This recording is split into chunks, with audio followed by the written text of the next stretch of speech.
Good evening, everybody. I'm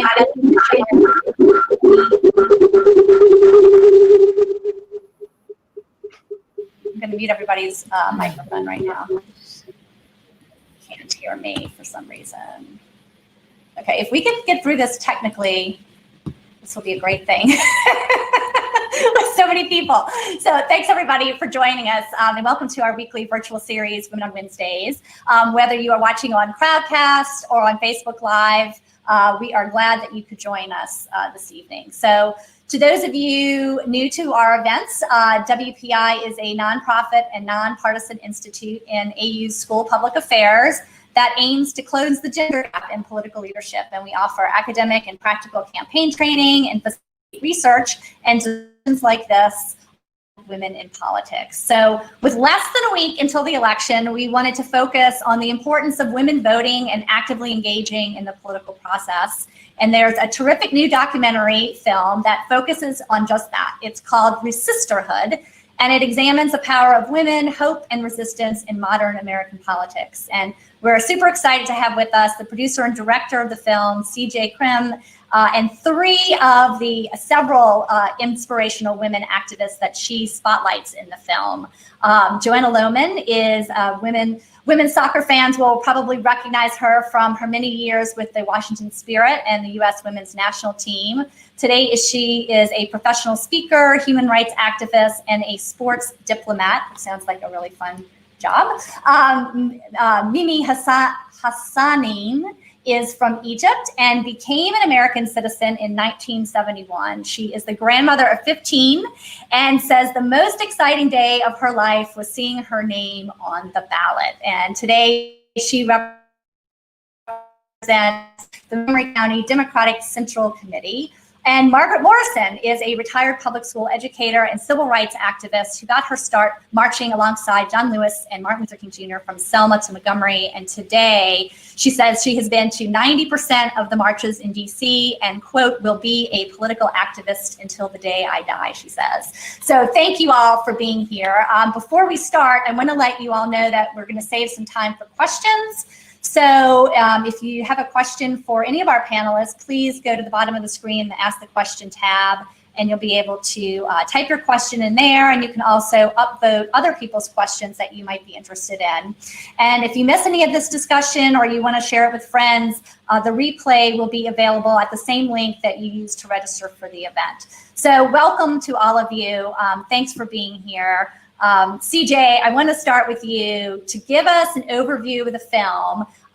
We have a couple of clips that we're going to show throughout our discussion, and then we're going to speak a little bit more to Joanna, Mimi, and Margaret, but I want to start with you first. The name of the film, Resisterhood, really says it perfectly. But tell us about the arc of the film, from the Women's March, the midterm elections, and then you have a postscript about the last terrible few months that we've all lived through. But tell us why you made the film and what you hope viewers will take away from it. Hold on, let me undo your mic. There we go. Sorry, go ahead. Oh, there you go. All right. This will be well. This is like a mini documentary experiment tonight. We have to follow how things are going, whether our technology is working or not, and we'll just make whatever happens will happen, and we'll follow the story. Yes, Resisterhood. It is kind of all in the title. It is a sisterhood of women resisting the results really of the 2016 election. And you know, when you think back on it, women were really engaged by the fact that Trump won, and it wasn't because the first woman lost, the first women candidate from a major party lost. It was because of the way that the candidate who won, because he ran on divisive, you know, othering, kind of trying to pit people against each other. And I think that really offended women in this country more than anything. And that's why the Women's March came about. And it came about very, very quickly. I had decided that as a filmmaker, I wanted to document what was happening. And I really wanted to take it from the perspective of women. So when the Women's March came about, that was really an opportunity to say, let's find some diverse women and everyday women and follow how they are going to react to what's happening in this country. And so that was basically the catalyst for the documentary. And how did you find them? We found, well, I would have to say a lot of really, really good luck. Yeah. Because if you see the film, you know how spectacular the subjects are. And we didn't really have a lot of time. The Women's March went from an idea on Facebook, I think, to Right.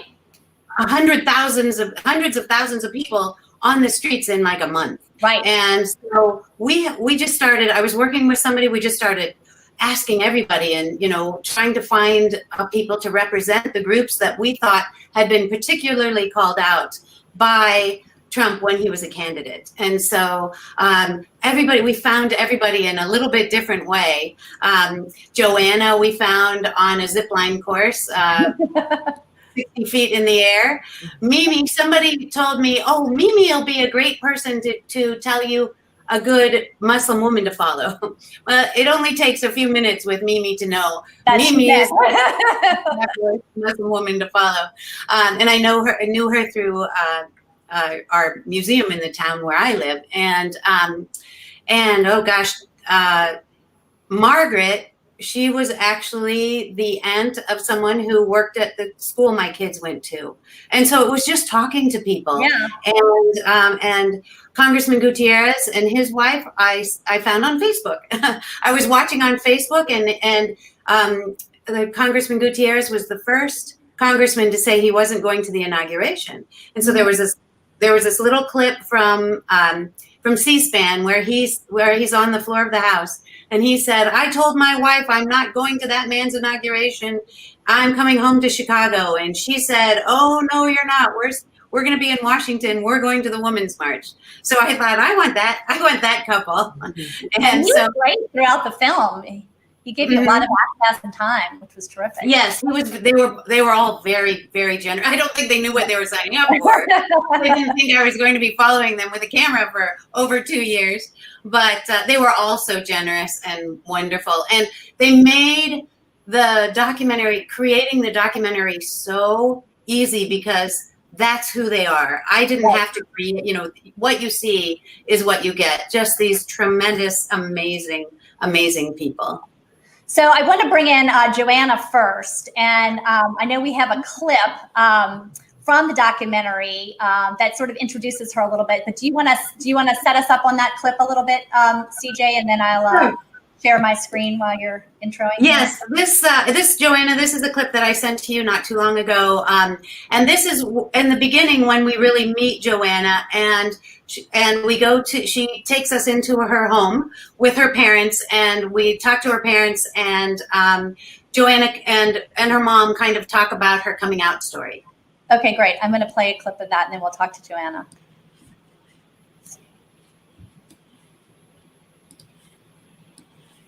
At 21 years old, I was engaged to a man. I was going to get married. I had that stereotypical, perfect life. And he was a great guy, but I knew something just didn't fit me. We were walking around the neighborhood, and I remember, I don't know what I said exactly, but it was something like, is there something you need to tell me? And she said, yeah. I said, well, you can tell me. It's okay. What do you need to say? And we rounded the corner, and she said, I think I'm gay. And I said, I think so too. What seemed like overnight, I was then dating women. That's a challenge for my parents to wrap their brains around. But hold on. Sorry, guys. Technical issue here. Yeah. I always say that I got hit by the gay stick. So I literally came blazing and flying out of the closet. So I didn't give them much chance to really question it. It was hard. It wasn't easy. It's a hard process, even when you support it, and you don't realize what you expect from your children until they don't meet it. And I remember saying to Joanna, but I want the house in the suburbs and the white picket fence. And she said, well, that's not going to be it. So I said, yeah. I want to be just unapologetically myself. I'll get a lot of letters about people who have struggled a lot in their youth, physical abuse, emotional abuse, figuring out who they are as an individual, coming to terms with their sexuality and how their parents feel about that. And just how much I've helped them from being out and open and being proud and not apologizing for it. That was great, Joanna. Tell us about what you're doing now. You retired from soccer, and you have really taken on this issue of human rights, working, with youth. I mean, you say yourself in the film that you've been given this incredible platform that's so meaningful, and how you've been able to kind of use that in the work that you're doing. Yeah, no, I love watching those clips back. I love seeing my mom. She's an amazing woman. Someone said to me, your mom looks like someone who would bake really good cookies. And I was like, that's exactly what she does, actually. I think, this film, you can see throughout the film that I had a heartbreaking experience when I tore my ACL. So I went from having a strong identity of being a soccer player, and that was supposed to be the best season of my career. And in the 11th minute of the first game of the season, I tore my ACL. So it was like overnight, I had to shift my identity. And serendipity, I had this documentary that I was filming. So I was really able to take on that role of being a true advocate fully from that point on, because I wasn't able to play soccer anymore. And I had a lot of free time, right? I lost my day job.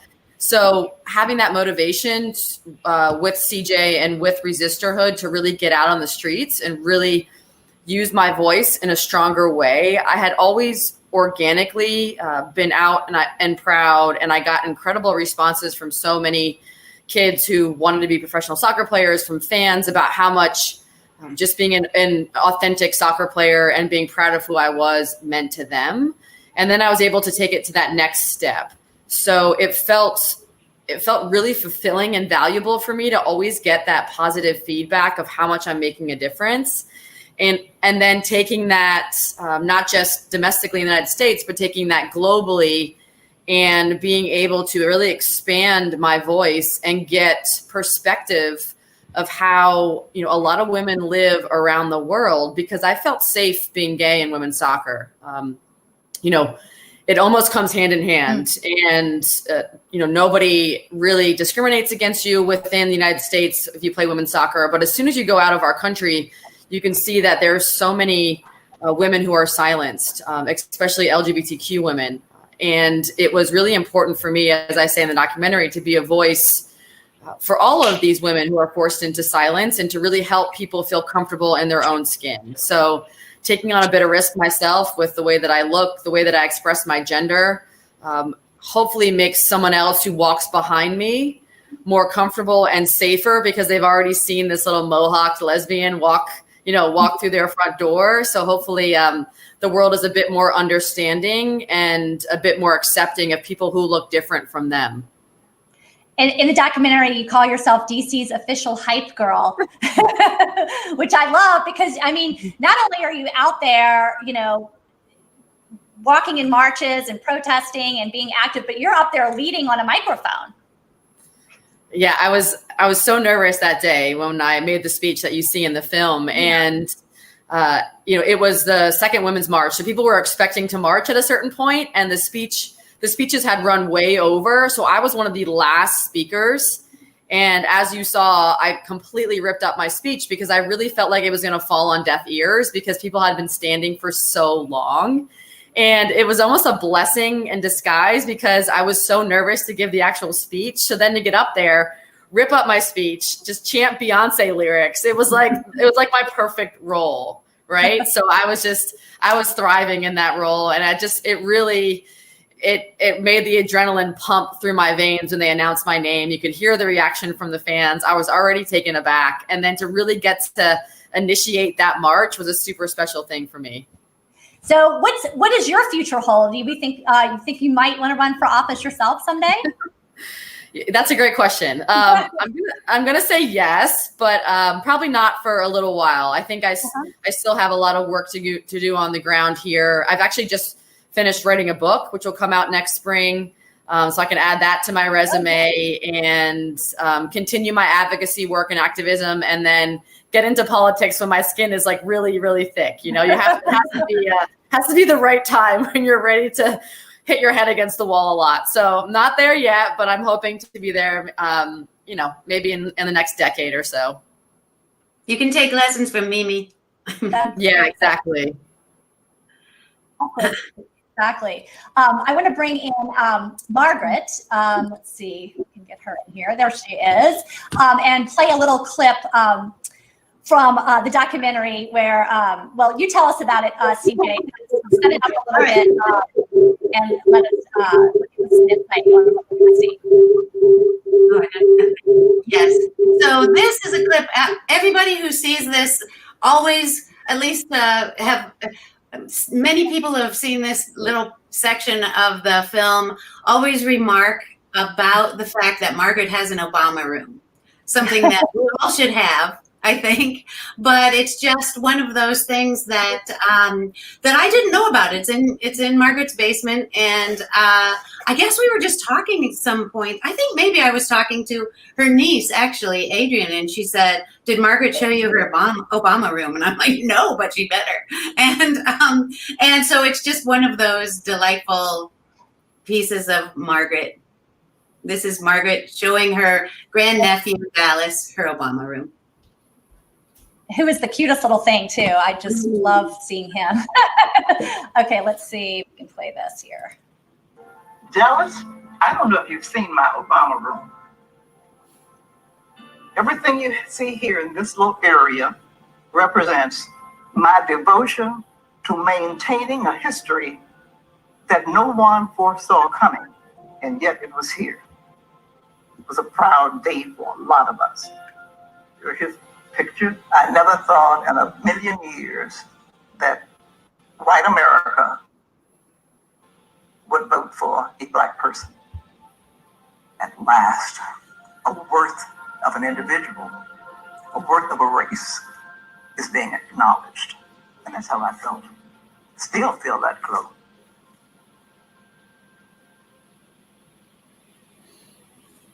That's great. So, Margaret, welcome. We're so excited that you're here to share your experience. And as I mentioned earlier, you say in the documentary that you have been to 90% of the marches in DC. That's amazing.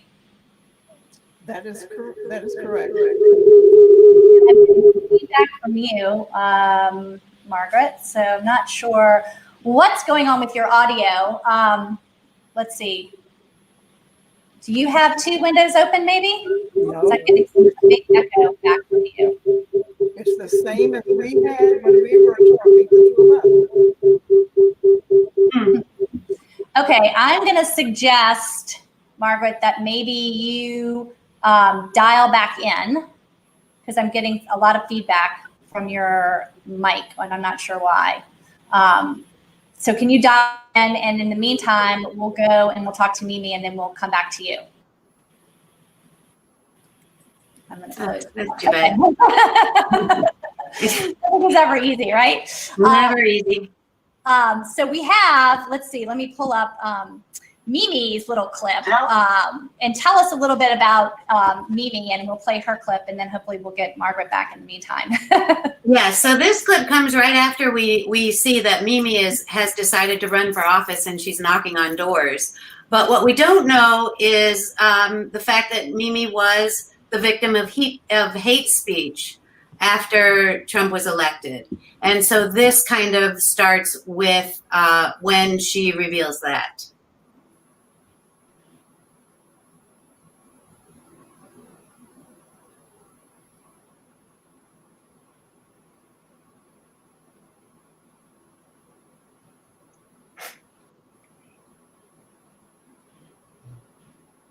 And while you're pulling that up, I just want to let everybody know, Mimi, were you again a poll watcher today?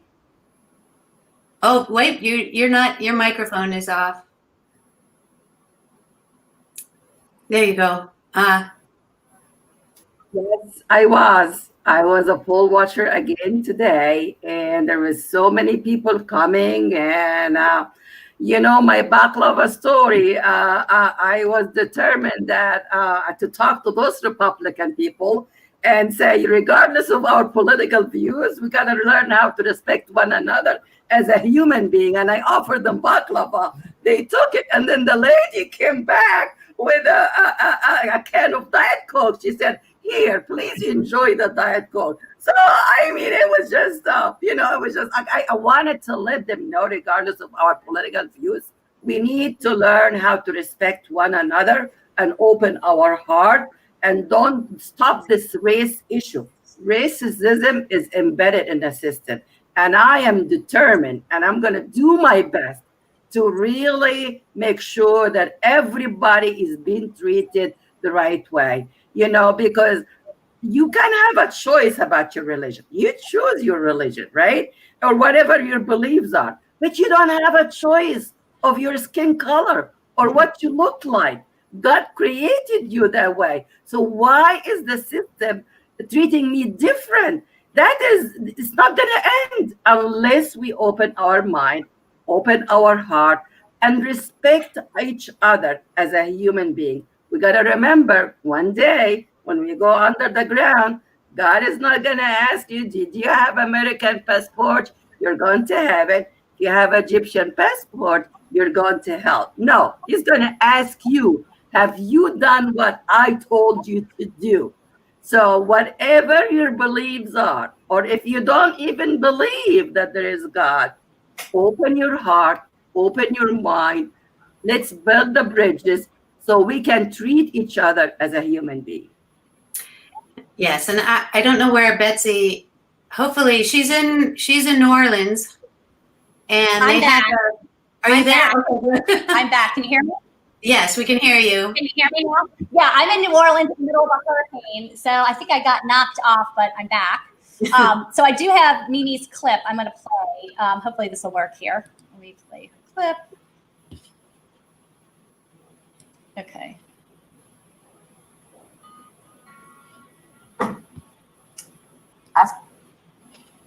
After 9/11, people kept saying, you're not scared to wear your hijab and all that. I said, no, I mean, my scarf is invisible to me. But recently, someone looked at me and he said, hey, you lady from ISIS, get out of our country and leave us alone.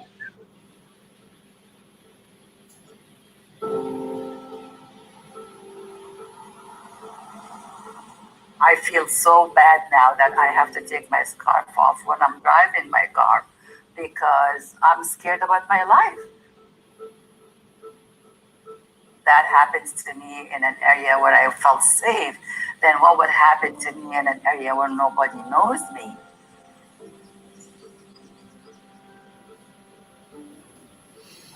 There is a verse in the Quran, it talks about we are all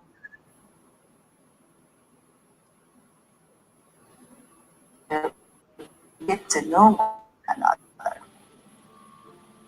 Life would be so boring if we all looked the same and did the same thing. Open your heart. We need to learn how to open our heart and mind. People will get together to learn something different. Music, art, food. You don't have to cross the ocean and go visit this country. It's right here in your backyard, your neighbor.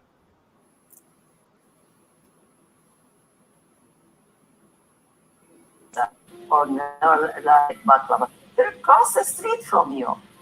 We want to build bridges so the next generation, my 15 grandkids, don't have to go through what I'm going through right now.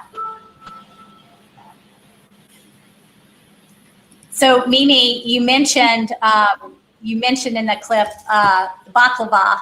Tell us the story of how baklava was instrumental in your sort of political involvement, if you will. Yeah, well, when I immigrated to this country, I didn't speak a word of English, and my daughter comes back with this back to school night, and she said the teacher told her that I need to go to the school and meet with them. Back to school night is a big thing here in the United States. And I looked at her, what did you do wrong? You've only been in the school for a week. Because I taught them to behave and listen, you know. And she said, Mom, I didn't do anything wrong. But, you know, she told me, tell your mom to come. So I had my next door neighbor who was really my mentor. I ran to her and I said, what's this paper? And she tried to explain to me, it's a big night. I got to go and I got to learn, you know, about what's happening in the school. So I go dressed up, wearing my jewelry, you know, because my identity, my culture told me, you don't leave your home and go to school just, you know, in your jogging suit or your sneakers or anything. And she comes and knocks on the door and I open the door. She looked at me and said, oh, you changed your mind? I said, no, I'm coming. She said, you're dressed like you're going to a party. This is a back to school night. It's a boring, long night. Go change your clothes. Don't wear your high heels. I couldn't. I just could not do that because then it's not me. I'm not Mimi. So anyway, I go and I remember walking through the hallway, going to the classroom, and people were looking at me like, where is this lady going? You know, I didn't get it at that time, but later on I understood it. So after the teacher gets up and gave the presentation, and then she said, you need, we need volunteer and all that stuff. And then I said, waited till everybody left because I didn't want to embarrass myself. And I go to her, I said, Mimi, help. And then she looked at me, Halloween table, Valentine table. You're talking a foreign language to me. I don't celebrate Halloween. I don't celebrate Valentine's. So I looked at her and said, me, no Halloween. Me, no Valentine.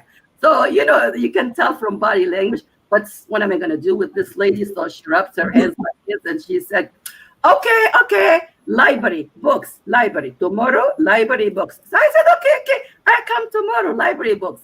And then she said, wait a minute, can you bake? I said, yeah, I'm a good Egyptian baklava. She said, I'm from Greece. We make baklava.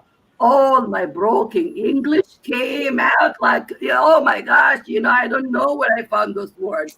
But the point of my story here is that when you feel comfortable in the environment you're in, your brain and your mind relax and you can communicate. And a lot of things happen to immigrant people that they are closed in and they can't really feel comfortable because the lack of learning the English. So anyway, make a story short, I did the baklava for a big sale. They made so much money.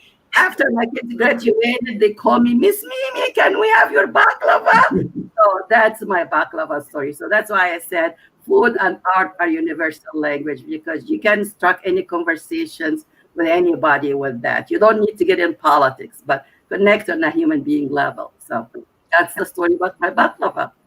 And everybody now asks me, Mimi, can we have your baklava? If they want to do fundraising, if you want to have a special event, I became Mimi's Middle Eastern famous baklava, and they have a damn thing for it. And that's my story about the baklava.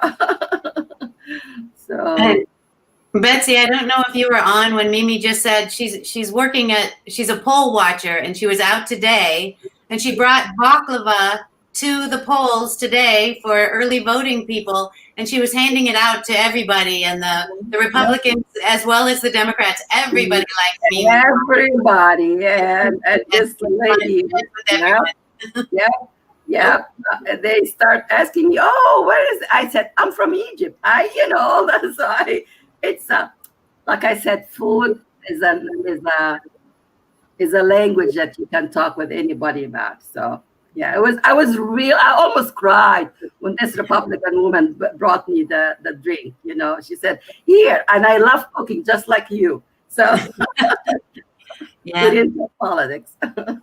And I'm not sure if we've lost Betsy again. So what I'm going to do is see if anybody has any questions. If you do, please ask. And I wanted to say one thing that I wanted to brag on Joanna. Joanna's below me and on my screen, so I'm pointing there. I shouldn't do that. I don't know where she is on your screen.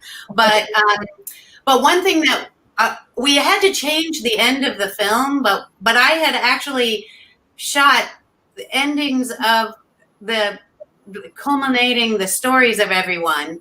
And with Mimi, it was her getting sworn in as a candidate. With Margaret and Dallas went and protested together at the climate strike. Joanna was the first person, the Washington Spirit, ever retired her jersey. They retired her number. She is forever 15. No one on the Washington Spirit will ever wear the number 15. And it was on their first ever Pride night. So that was a really, really exciting night. And I meant to bring that up earlier, and I didn't have the opportunity to. So. Hi, I'm back. Here we are.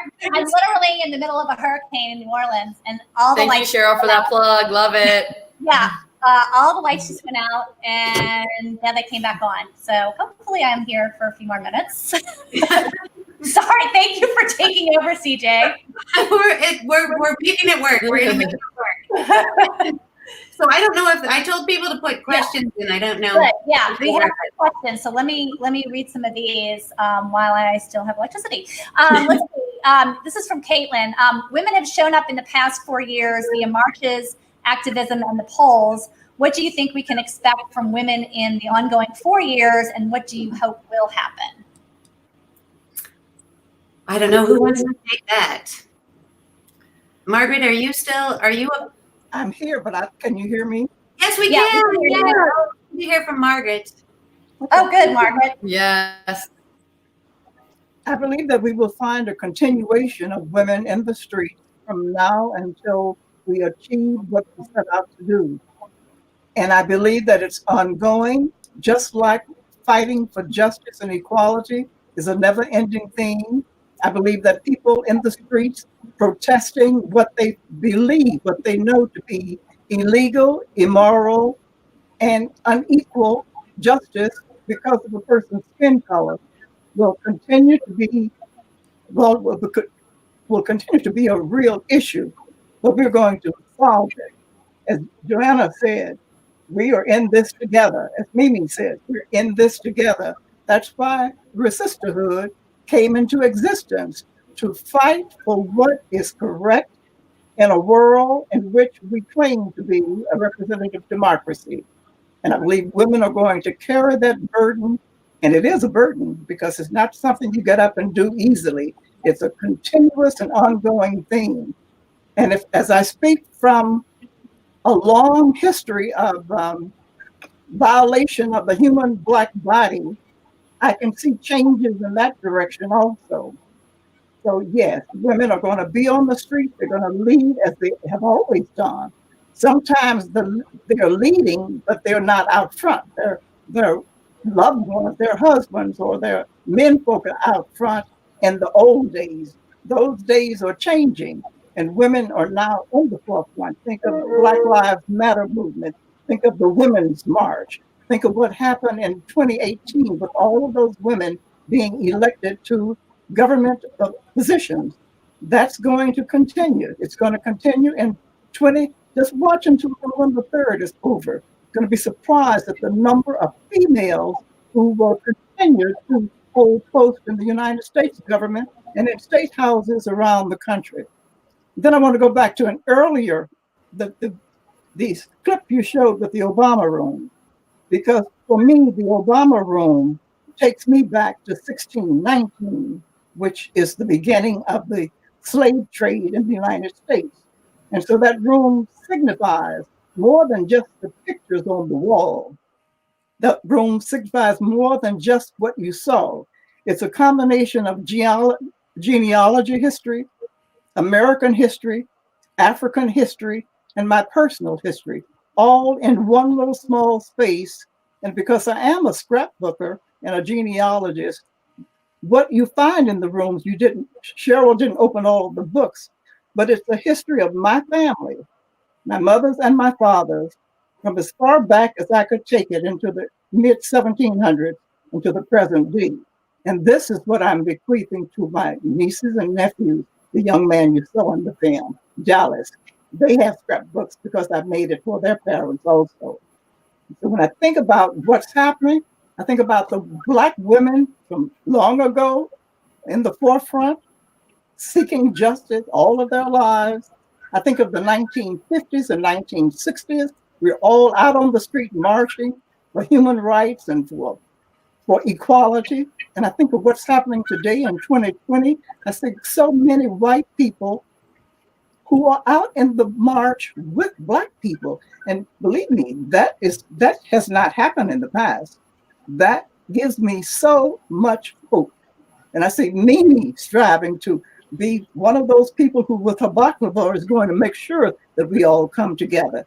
And Joanna and I have just bonded because she is a person to behold. Her strength and her courage and just her being is an inspiration to all of us who are human and who have humaneness in our bodies. And so I appreciate what Cheryl has done to bring all of us together, to know that we are one country, no matter where we come from, who we love, how we look, what we do for a living.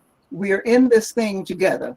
And I can't be more proud of what we have accomplished just in Resisterhood and sharing our stories with a wider audience. So I have so much hope. I hope you can feel it as I talk, because things are changing for the better. And yes, and I did see Betsy just let me know she's lost power again in New Orleans. The hurricane must be picking up. Hopefully she'll be back with us. And one thing for everybody who's watching, Margaret, after her 84 years and what you have seen, for you to still have hope. Boy, I think about you all the time when I start to feel down. And I think, as you said in the documentary, how did your ancestors get through slavery? If they could do it, I can do it. And I'm looking to you if you can still have hope, then I certainly should be able to have hope. So you give me hope every day. And I don't know, Mimi, if you, Joanna, you're back. I'm not sure if everybody is seeing everyone. Joanna, do you want to talk to the question about where women are going to take it for the next 4 years and beyond?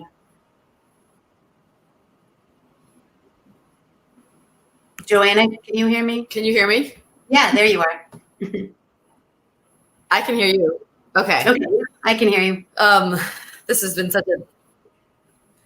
our technology has been challenging us today. So, I think that having so many women in positions of power with the blue wave that we had in the film, I think you're going to see more women running for in those positions, politically speaking, like Mimi, right? Following in Mimi's footsteps, maybe not making the baklava, but getting into those positions so we can move forward. And I see us all just continuing to resist, right? I think we're so fed up. We're so fed up with the status quo. We're fed up with who is leading this country, that consistent women's marches, having our voices be heard, in politics also too, like you see in the sports arena, more women really pushing for equality and justice within the sports sphere. So it's having a ripple effect. All of this is having a ripple effect all over the world, and we're going to continue to demand, not just domestically but internationally, just more equality and more freedom of representation. Hi, everybody. So Betsy still has no internet connection. I'm Maylin. So I just jumped on to just ask some of the questions right now. So we have, let me see. Can I comment on women's being involved now? But yeah. Absolutely. Yeah. Really, and I felt it today when I was at the poll. The biggest mistake Donald Trump did is to make women mad. Because we were so empowered. And we said we're gonna own this. We're gonna make a difference. So every woman now you talk to, they are very energized and they are ready to go, and they want to demand the rights, and they want to have their voices heard. And they are so sick and tired of being on the back seat. They want to have a seat at the table, and they want to write their history. So women are in. Woman, it is the time for us now. And I graduated from a program called Emerge Maryland, which it trained Democratic women how to run for public office. And it gave me, I was didn't have the confidence that I had now. But when I graduated from that program, what it did to me is like put all my perspective in a structured way. So when I go out and I talk to people, I know how to present myself. Women normally have the tendency of, oh, well, maybe I shouldn't do that. But you go out there, raise your voice, write our history, demand our right. No one is going to do it for us. We're going to do it. So I encourage all the women there to have a seat at the table and run for public office. Okay, so I have a question from Sydney. How has this kind of activism changed in the face of COVID? Do you think that some of the new changes that activists have had to adapt to, for example, social media to shine light on certain injustices, will continue in the future, even after COVID is gone? Yes. I think that activists will use every possible tool that they can, and they're being developed right now because of the pandemic. And in certain ways, we certainly are using Zoom, and activists are using Zoom and different kinds of meetings. I get emails, oh gosh, dozens of emails talking about, we're doing a Zoom, we'll talk about this, we're talking about that. And so it's bringing people together in a way that we haven't been able to get together before. So that, I think, is going to be a real positive, where we can pull in the whole country worth of voices, where it used to be you had to go to a meeting to learn, how to react nonviolently, or how to deflect a difficult situation. COVID it's terrible. I'm consider myself an activist filmmaker, and and I live near DC, and there's something always going on. I did go down to a candlelight vigil after Ruth Bader Ginsburg passed away, which was, I just felt like I needed to be there. But again, it's nerve-wracking. And the good thing is, I went to the Women's March last weekend as well. They had a Women's March, and everybody is wearing masks. Everybody has a distance. So people, at least the marches that I've been to, people have been very respectful of COVID. And I think that will continue as long as the pandemic is here. People just have to be really, really safe. I don't know if that really answers the question. It makes it difficult right now. We'll get out of this eventually. But I think that there'll be some tools that we will bring in because of this that will help just be able to grab people throughout the country and organize on levels that we haven't really been able to do before. That's what I'm hoping anyway. But boy, I hope we can get out of this sooner rather than later. This is tough. Let's see. Here is a question from Isabel, and this is for Cheryl and for everybody. In the hypothetical follow-up documentary to Resisterhood, are there any other activists that you would like to see featured? I missed a little bit of it. You were breaking up, at least on my computer. Was it something about other activists? Yes, and like a future Resisterhood documentary, like what other activists would you like to see featured? Oh, there are so many. I have to say, I was speaking with, Netroots Nation is an online it was online this year. Netroots Nation is the largest gathering of progressive groups, and they come together for 3 or 4 days every year. This year it was online. It was actually where we premiered Resisterhood. And I was talking to a group of people who, kind of like everybody is on here. And I said, I really think that everyone here has their stories. They're all at Netroots Nation because they are engaged. They're passionate about the direction of this country, and every single one of them has a powerful story to tell. I really believe that. And so there are so many different activists. It's been wonderful talking to people about Resisterhood.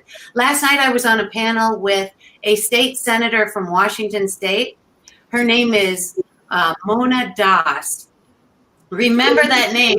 She is one badass woman, and she is going to be, I could do a documentary on her. She was so wonderful. I met a woman named Ruth Buffalo from North Dakota. She's one of the first indigenous women to be on the state legislature there. beautiful. I just, I would love to tell the stories of these women. There's so many of them out there. And we can throw the question to Mimi and Joanna. And I don't know if Margaret is still with us. If there's anybody that you would like to see. I'd love to tell everybody's story. I definitely agree with you, CJ. I mean, women are ready.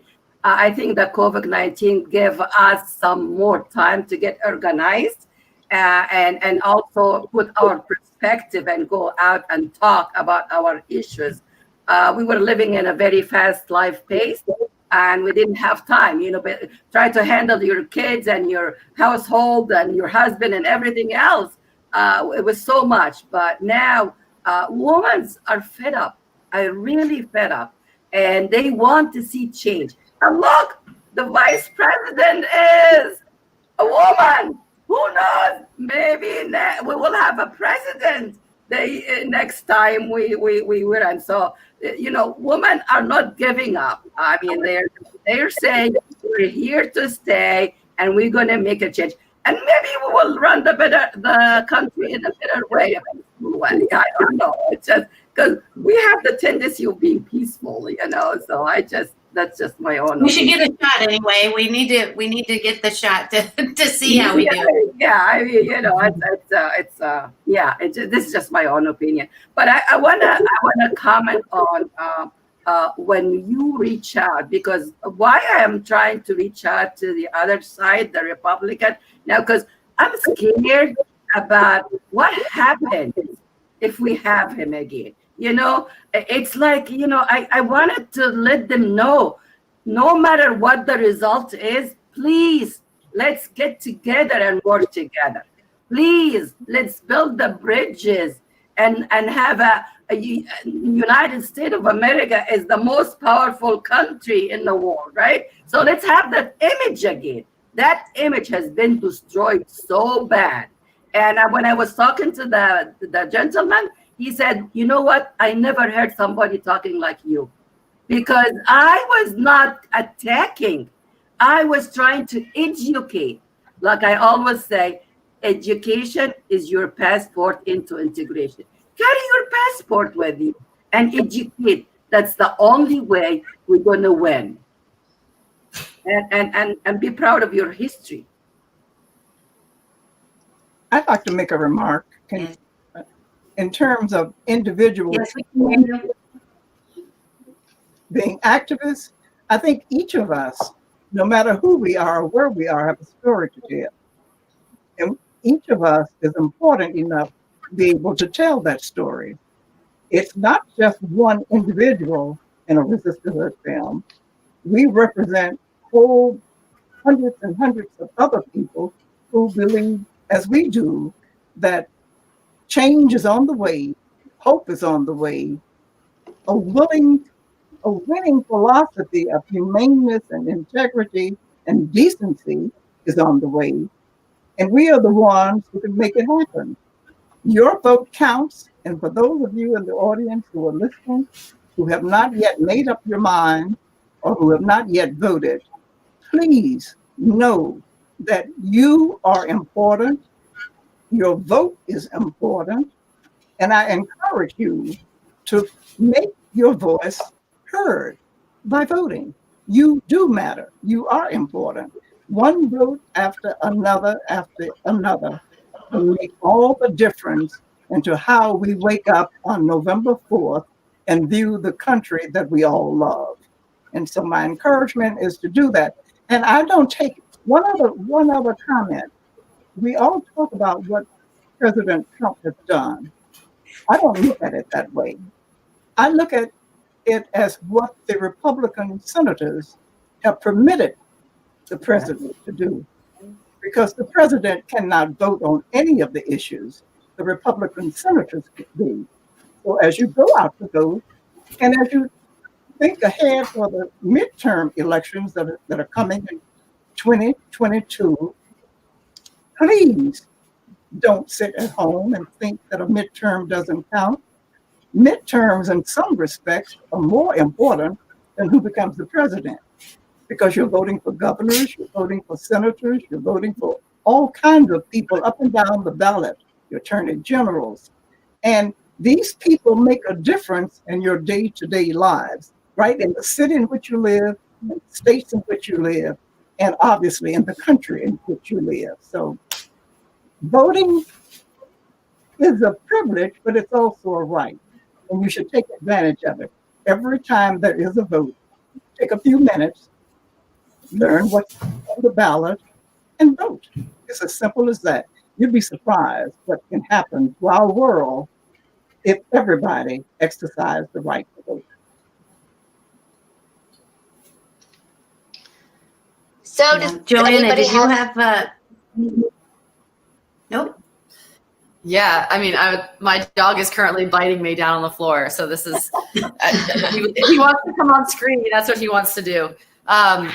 No, I totally agree with what Margaret is saying is, we all have a platform, big or small. And I think what's really inspired me from watching Resisterhood and being in this incredible group of women is that small actions lead to big change. And a small action that we can all take is to vote and to live authentically each and every day and just be the badass women that we are and keep standing up and really representing the good part of this world. And I'm hopeful that we will see change in just a few weeks. I'm desperately hopeful. And even if we don't, I really want to encourage everyone to continue to use their platform, big or small, to keep representing what is good in our country, and that we really are not represented by this person who is in our office currently. So I want to encourage everyone to rise up and to continue fighting for everything that is right. Mm-hmm. Does anybody have any last minute things, last words, inspiring words to share? Well, I would just say again, what we are hoping. I hope I can speak and say that what we're hoping that this film does is inspires people and lets them know that they not only do they have a voice, it's important, and you need to use it. Find what you're passionate about. Go out, make a difference, and it begins next week by voting and then continuing. See where you want the country to go, and find an organization that you can work with to help us move forward. It's going to take all of us, and there's going to be a lot of work we have to do, but it's going to be rewarding in the end, and it's something that we need to do for our children, our grandchildren, and we'll take it from here. And just move in the direction where we all hope to be, and hope that our country will someday rise to the level of what it can be, what we've all aspired. Our founding fathers set us on a path. We haven't made it very far, but I think we can get there if we're all in it together. And I think of John Lewis in his last days, standing on Black Lives Matter Plaza with a cap that read 1619, 400 years. And I picture him surrounded by a group of young, white, Black, Asian, Latino, indigenous people on the streets of Washington, D.C. And I picture him taking off that cap, 1619, 1400, and along with a baton that he is passing to these young people to carry on the fight that he fought so hard to get us to where we are today. And so my lasting thought, each of us has a baton to pass to the next generation. I passed it along to my grandnephew in the Resisterhood documentary, along with other young nieces and nephews. Each of us has something, a legacy that is everlasting to pass down from one generation to the other, as my parents passed down to me. So I say, use it, take it, get out there, vote, get out there, protest, get out there, write a book. Joanna is going to run for office. She said maybe, yes. Right, Joanna? running for office. Exactly. That's my vote already, okay? I got one vote from you, Margaret. Yeah, my vote. Yeah, you really are an inspiration, Margaret. You really inspire us all. And I agree totally 100% with you. My legacy, I hope my 15 grandchildren will carry it and pass the baton to their next grandkids. And, and my hope is that we need to get united. We need to stick together. We need to be open our mind, open our heart, and don't judge people. Don't judge people based on how they look like. Get to know your people. Taste all the spices, the flavor of the spices around the world. Each culture, each country, each community uses different spices, but guess what? It's been used on the same chicken you eat every day, right? That's the chicken, wings, thighs, and breast, right? But when you put teriyaki sauce in it, you're in China. When you put curry sauce in it, you're in India. When you put Middle Eastern spices, 5 spices, they call them 5 spices from the Middle Eastern. You are in Egypt, Lebanese, So try to taste the spices around the whole world and embrace diversity, not divisiveness. And I'm waiting for Cheryl Crim to do Resisterhood Part 2. Yes, definitely. I was just going to tell Mimi she's making us all hungry. Oh, yeah. And I'm so thrilled and happy that everybody joined us and stayed with us with our technical difficulties. I hope everybody can hear what has been going on. And I just want to say how honored and pleased I am to have met these wonderful women. They're an inspiration to me every day. And I hope that their stories in Resisterhood inspire everybody who sees it. And well, thank you all. Thank you, everyone. Yeah, I just wanted to put in the plug that. Oh, go ahead. Go ahead. I was just going to say the film is on Amazon, so please tell everyone that they can see it on Amazon and spread the word. Thank you so much for joining us tonight. I just wanted to give a few final words. Right after this and the broadcast ends, you can go back to the exact same link and watch the replay. So anybody that just wants to watch part of it or whatnot, they can go to the replay.